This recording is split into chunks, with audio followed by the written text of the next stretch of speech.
तो दोस्तों आपने हाल ही के दिनों में देखा होगा कि यूजीसी एक नया एक्ट लेकर आई है। UGC promotion of equity regulations act 2026, जिसका कि एक विशेष वर्ग समर्थन कर रहा है और एक विशेष वर्ग विरोध कर रहा है, और इस पर लगातार राजनीतिक चुप्पी बनी हुई है।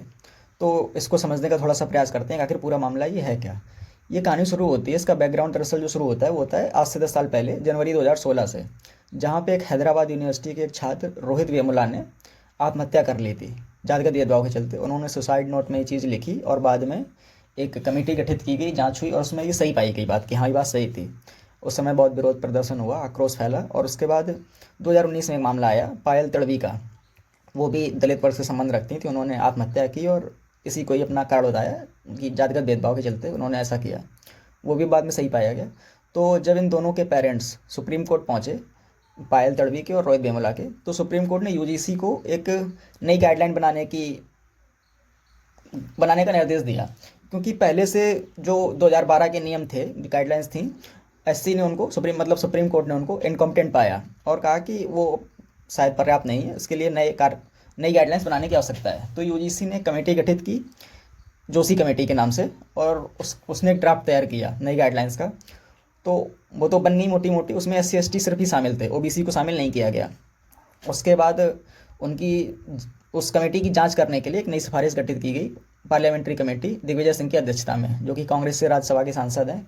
एक ऑल पार्टी की कमेटी गठित की गई, जिसमें सभी पार्टी के मेंबर्स थे। ये 30 सदस्यीय समिति थी। इसमें 17 बीजेपी के मेंबर्स थे, 4 कांग्रेस के थे, सीपीआई एम के एक थे, और समाजवादी पार्टी के एक या शायद 2 थे जो संभल से सांसद हैं, वो भी उसमें शामिल थे, और भी पार्टियों के सदस्य थे उसमें शामिल। तो इनका सुझाव था इस समिति का कि इसमें ओबीसी वर्ग को भी शामिल किया जाए, जो कि विवाद का कारण बन रहा है। और एक जो सबसे बड़ा विवाद का कारण दोस्तों बन रहा है वो है कि जो 2012 के जो पहले के नियम विद्यमान थे, उसमें था कि अगर कोई झूठी शिकायत करता है एससी एसटी वर्ग का, या हाँ एससी एसटी वर्ग का ही, या महिला, मतलब जो भी उसमें 4-5 वर्ग दिए गए हैं, एससी एसटी ओबीसी, महिला, दिव्यांगजन, ओबीसी हालांकि पहले नहीं था, अब है। तो अगर वो कोई झूठी शिकायत करता है तो उस पर जुर्माना भी लगाया जा सकता था, जो कि ये प्रावधान खत्म कर दिया गया है। इनका मानना था कि इस कमेटी का मानना था कि इसके जुर्माने के चार्ज से कुछ बच्चे शिकायत करने से डरते हैं या बचते हैं उससे, क्योंकि वो उसको देने में अक्षम होते हैं, जो कि विरोध का कारण बन रहा है। तो है क्या कि राजनीतिक चुप्पी दरअसल इस पर इसीलिए बनी हुई है क्योंकि इसमें सभी पार्टियों के सदस्य थे। और एक तो ये मामला भी थोड़ा बहुत सेंसिटिव है क्योंकि जाति को लेके है। आपको अगर याद हो तो 1990 में जब मंडल कमीशन आया था, तो बहुत ज़्यादा उसका विरोध प्रदर्शन हुआ था। और अगर अब ये सरकार वापस लेती है ना बिल दोस्तों, तो वो सीन कहीं ना कहीं रिक्रिएट हो सकता है मंडल कमीशन वाला। तो मुझे तो नहीं लगता है कि सरकार इसको कहीं वापस लेने वाली है, हालांकि कुछ छोटे मोटे सुधार हो जाएं तो एक अलग बात है। और इसमें ग्रे सेट भी है दोस्तों कहीं ना कहीं, कि इसमें जनरल कैटेगरी के जो अगर उनके साथ कोई भेदभाव करता है, कुछ होता है, तो उसके लिए कोई स्थान इसमें नहीं रखा गया है। और अगर अगर आप थोड़ा सा कास्ट सिस्टम को समझेंगे भारत में, उसमें एक हायरार्की बनी है, पिरामिड नुमा संरचना सी है, कि जो उसी वर्ग के लोग होते हैं वो भी आपस में कहीं ना कहीं भेदभाव करते हैं। एससी वर्ग में ही आप देखेंगे, उसमें भी परत दर परत होते हैं कि वो अपने से ऊपर ऐसा कुछ मानते हैं, अगर वो वैवाहिक संबंध भी आपस में स्थापित करने से बचते हैं, क्योंकि उनमें भी एक हायरार्की पहले से तय होती है। तो अगर उनमें कहीं आपस में कोई भेदभाव होता है, अगर मान लो कि कोई ओबीसी का बच्चा एससी के साथ भेदभाव करता है, तो उसके साथ क्या होगा, इसकी कोई स्पष्टता उसमें अभी तक नहीं है, जो कि ग्रे शेड है उसमें। और है क्या कि इसके अंतर्गत एक वहीं पर एक इंस्टीट्यूट में एक 10 सदस्यीय समिति बनाई जाएगी, कमेटी बनाई जाएगी। इसमें जो 5 मेंबर्स होंगे वो इन्हीं से होंगे, दिव्यांग, एससी एसटी, ओबीसी और महिला, 5 ये मेंबर्स होंगे।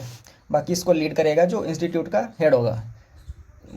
तो दोस्तों ये जो 10 सदस्यीय कमेटी होगी, इनको है क्या कि पहले एक हफ्ते में इनको उस मामले की जांच करनी होगी, बैठक करके जांच करनी होगी, और एक महीने के अंदर अंदर इनको उसकी रिपोर्ट सौंपनी होगी।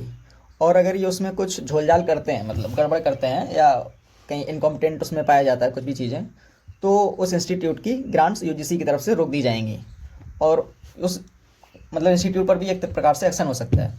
और है क्या कि अगर ये मान लो कि जो भी जांच होती है उसमें अगर कोई दोषी पाया भी जाता है छात्र, तो उस पर एक्शन क्या होगा ये अभी तक साफ नहीं है, जो कि एक ग्रेसेट जैसा ही है कि उसकी डिग्री रोक दी जाएगी, उसको इंस्टीट्यूट से बाहर कर दिया जाएगा, या आगे क्या कार्रवाई होगी उस पर, ये अभी तक स्पष्ट नहीं है बिल्कुल भी। तो इन्हीं चीज़ों को लेकर विरोध प्रदर्शन चल रहा है, देखते हैं आगे क्या होता है।